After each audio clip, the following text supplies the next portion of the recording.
we try to see, no? Isipin natin, no? Sino kaya ang pinakamasayang tao, no?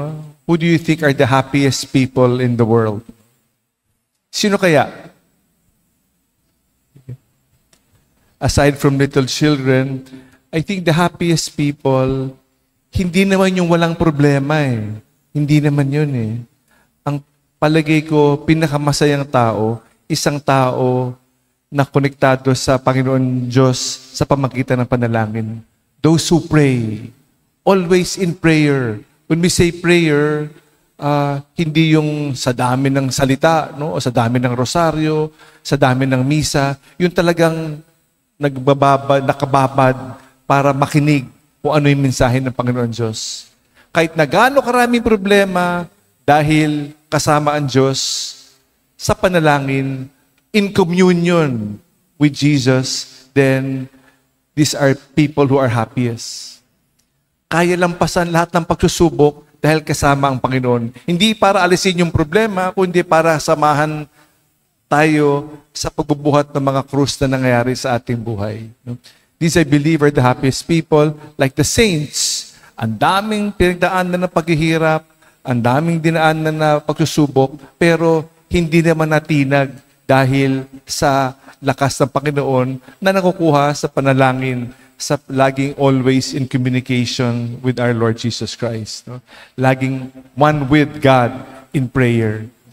So we apply that to ourselves. We say, lapitan natin lagi ang Panginoon, tulungan natin. Lagi natin binabanggit, no? Tell me your prayer life, and I will tell you how your life is. Again, kung okay ang buhay panalangin, okay ang buhay. Pag walang buhay na panalangin, wala rin, no? It is like a very good measuring stick, a barometer of how our life is, the life of prayer. It will help us in carrying the many, many crosses. Kahapon, we celebrated the Feast of the Triumph of the Cross. Kaya nga, meron pa rin tayo dito yung tagumpay ng krus. And the day after, supposedly today, we celebrate Our Lady of Sorrows. Pero dahil linggo, we forgo that, no? But we can, because it is the sorrows of our lives, because of the crosses in our lives, pwede natin idugtong kahit na pinag-uusapan natin ang kahalagahan ng krus sa ating buhay. Very, very important. Even the crosses of our Blessed Virgin Mary and our different crosses in our lives. No? Let us not allow us to always be in the sorrowful mystery. No? Lagi na nilang puros krus, puros pahirap. The past few days, we've been talking about how love rules.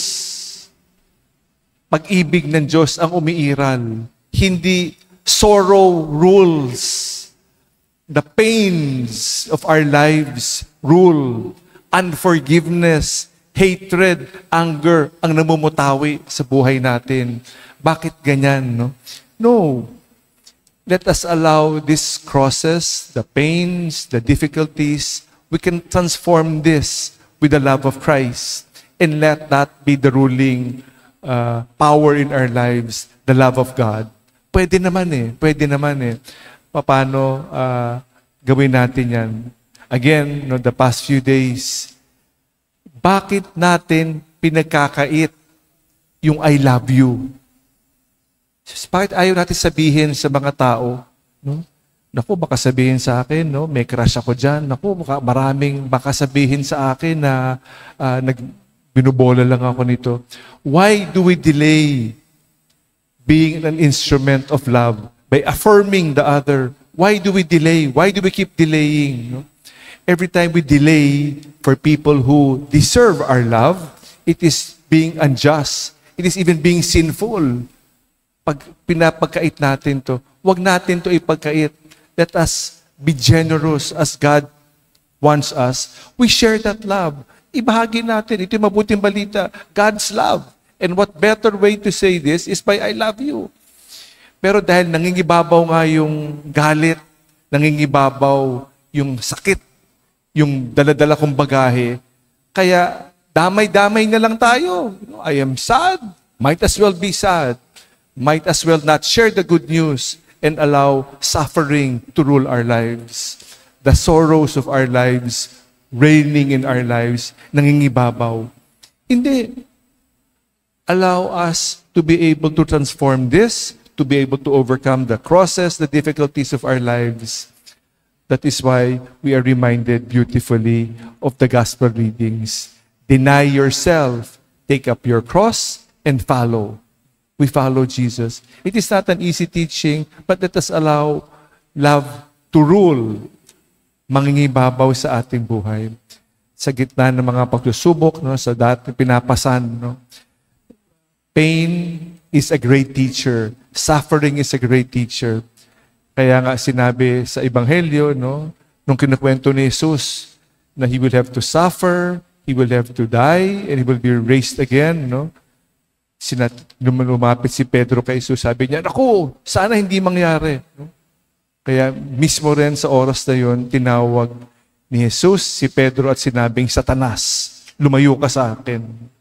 Sa mga tao, inaalis yung mga krus sa ating buhay.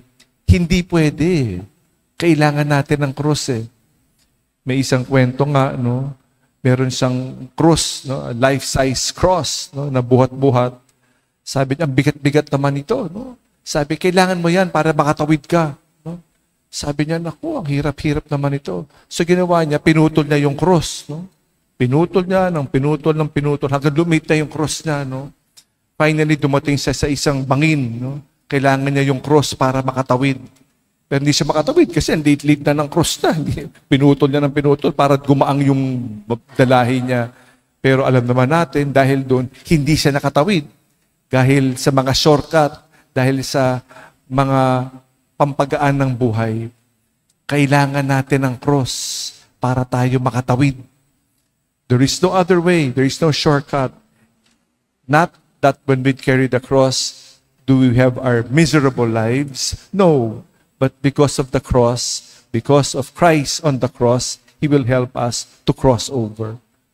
We need to deny ourselves. We need pain and sufferings to help us. But the sufferings with a meaning.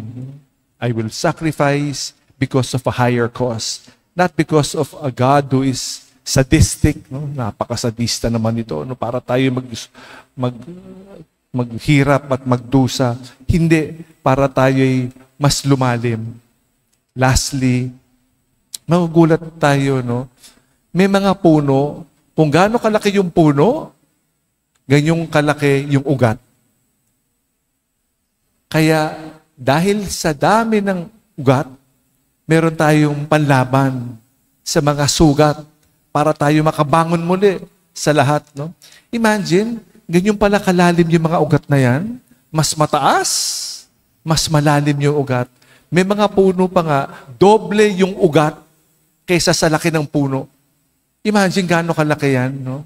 So, yung mga ugat, pampatibay. Yung mga pagsubok, pampatibay. Hindi yan parusa, kundi pampatibay. Para patuloy tayong lumaban, patuloy tayong umasa sa krus. Ang tagumpay ng krus.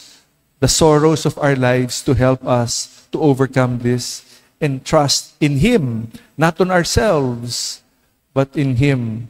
We need the cross of Christ to help us cross over. Because love rules.